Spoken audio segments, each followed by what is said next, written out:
We're going to look at this drill now from a pressure testing perspective.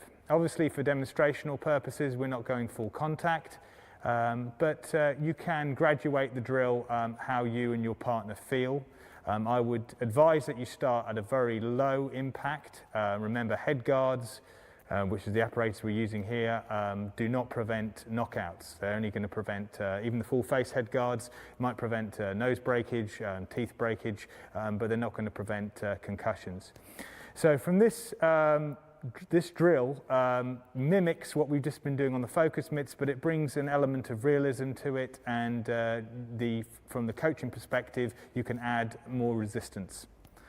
So here the student again starts in a code white situation, their eyes are closed. The prompt they're going to get is a prod in the chest, then you're going to go to head contact.